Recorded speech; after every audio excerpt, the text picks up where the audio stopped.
Sempre, eu gosto muito dessas oportunidades, que eu tenho um mandato representativo, o mandato não é meu, eu devo sim satisfação aos companheiros e fico sempre muito feliz quando tenho essa oportunidade.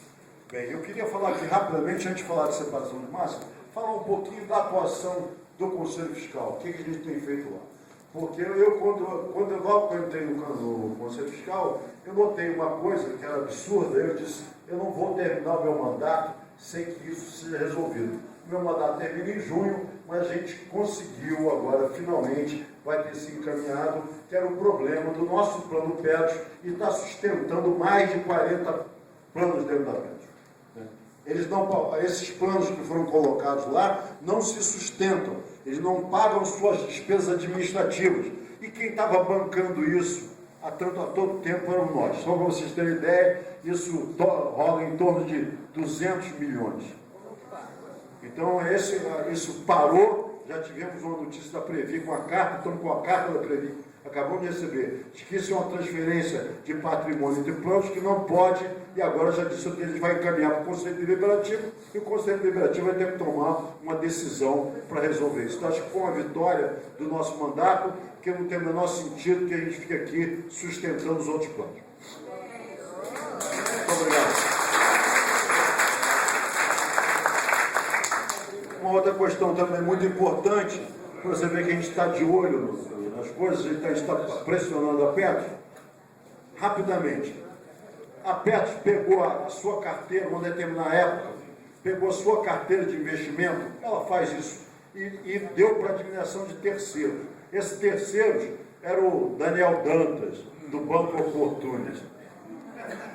E aconteceu o seguinte, quando ele passou ele botou um limite de ganho. Olha aqui, suponhamos. Se você, tudo que você conseguir acima de 5%, você tem um bônus porque conseguiu. Só que esse índice que ele botou era uma piada. Qualquer um de nós aqui, sem entender nada de mercado financeiro, nada, atingia aquele nível que foi colocado. Então eles estavam muito acima do exigido, começaram a ganhar dinheiro à roda. Entra uma administração na Petros, falou, isso não pode, suspendeu o contrato. Suspendeu o contrato, mas essa suspensão não parece que foi juridicamente bem feita. O Opportunity entrou na justiça contra a Petros e ganhou a indenização de 146 milhões da Petros pela suspensão. Então, não satisfeitos de ganharem em cima daquele rendimento fácil que eles estavam conseguindo, ainda conseguiram um dinheiro. Aí, quando a gente viu isso rolou anos e foi pago esse ano passado, quando a gente viu isso, falou, quando é que isso foi provisionado? Ah, não, porque não sei o que. Aí começamos a apertar. Aí descobriu o seguinte, que essa ação não foi levada à última instância.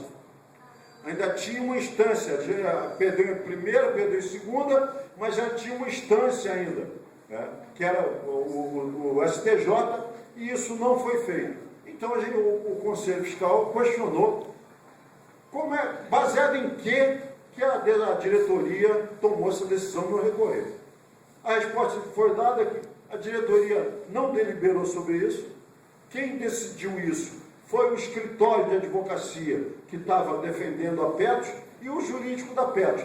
Não tem um documento que justifique, olha aqui, por isso, a gente acha que não vale a pena recorrer.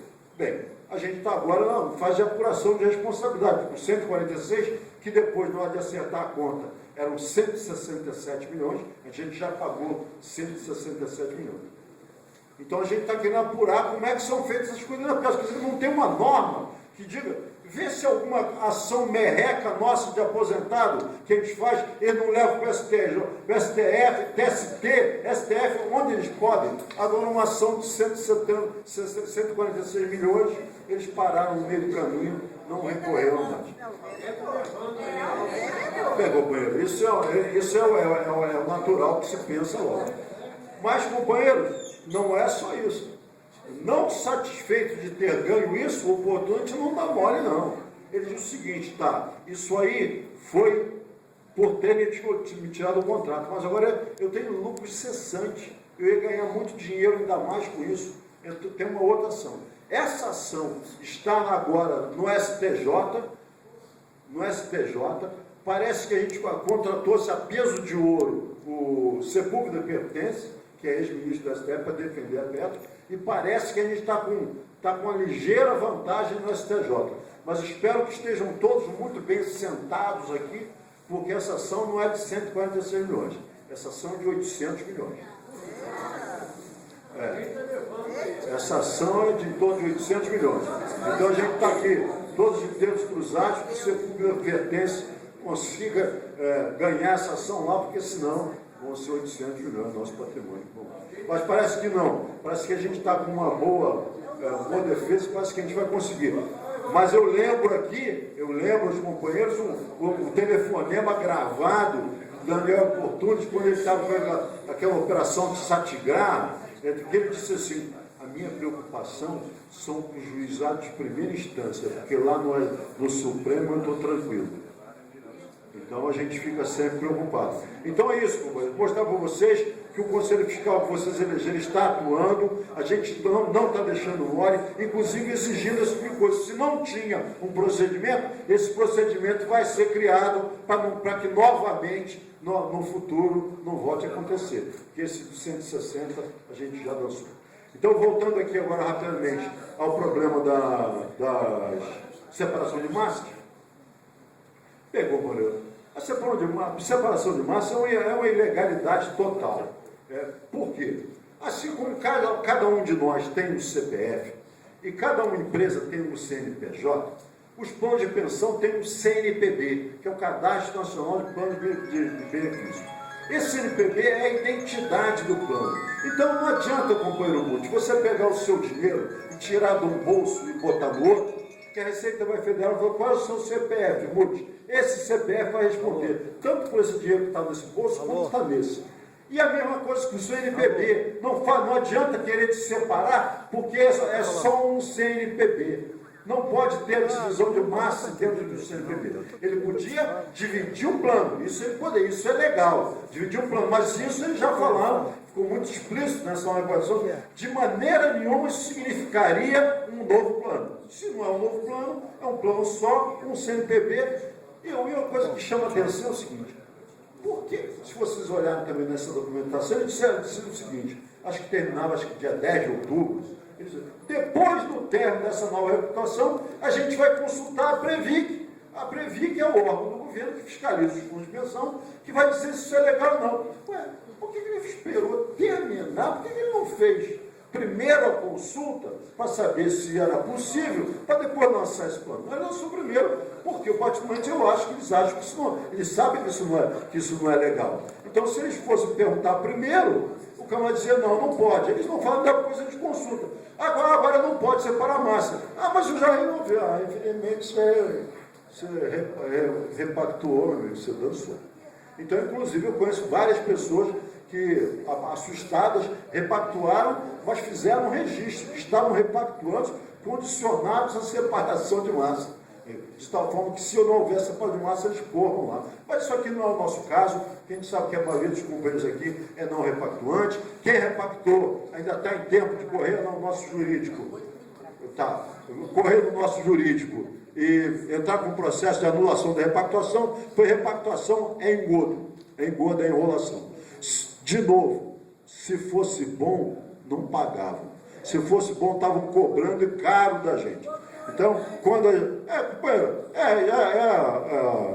sabedoria popular, quando a esmola é grande, o santo desconfia. Né? E a esmola nem é grande, mesmo que eu imagino que a esmola é pequena. Bem, e agora quanto à quebra do convênio do INSS com a Petrobras. Na realidade, é o convênio do INSS com a Petrobras, porque com a Petros ela não tem convênio. A Petros está entrando através da Petrobras. E aí o que é, inclusive, a proposta dos nossos conselheiros lá é de que seja, por que não de se fazer um convênio direto INSS-Petros? O INSS não tem convênio com os bancos? Tem, tanto que os bancos pagam as pensões e descontam os impostos, os empréstimos consignados. Então é exatamente o problema da Petros. Qual é o problema? Um dos grandes problemas que trazem para a gente é porque a MS é descontada do benefício. Então, se você separa o INSS da Petros, a PET só pode descontar em cima do benefício dela. E tem pessoas que recebem um benefício da PET muito pequeno. Então vai ter uma despesa médica, eventualmente de R$400, ele só recebe 200 da PET, como é que vai descontar isso? Então, isso tende ao quê? Olha aqui, já que eu não posso descontar de você, então vai me desculpar, mas eu vou ter que tirar a sua MS, porque senão como é que eu vou cobrar você depois? Então, isso são todos riscos que acontecem por essa falta de convênio. Quando está tudo no convênio, não.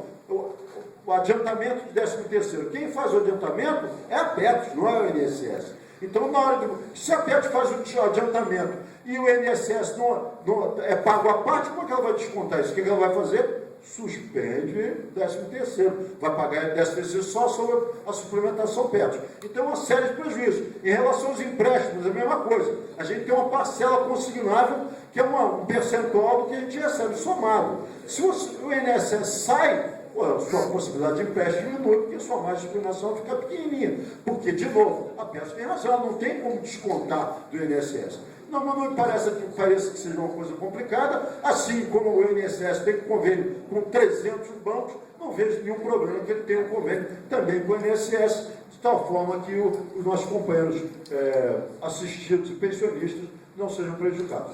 Então, eu vou encerrar aqui, já gastei mais tempo até do que devia, assim como o companheiro Aguinelson. Eu não sou educado assim, mas aprendi com ele aqui agora. Então, eu vou desejar a todos um Feliz Natal, muita felicidade, muita saúde a todos, junto aos seus familiares, e um ano novo cheio de coisas boas pelas quais nós estamos lutando. Amém.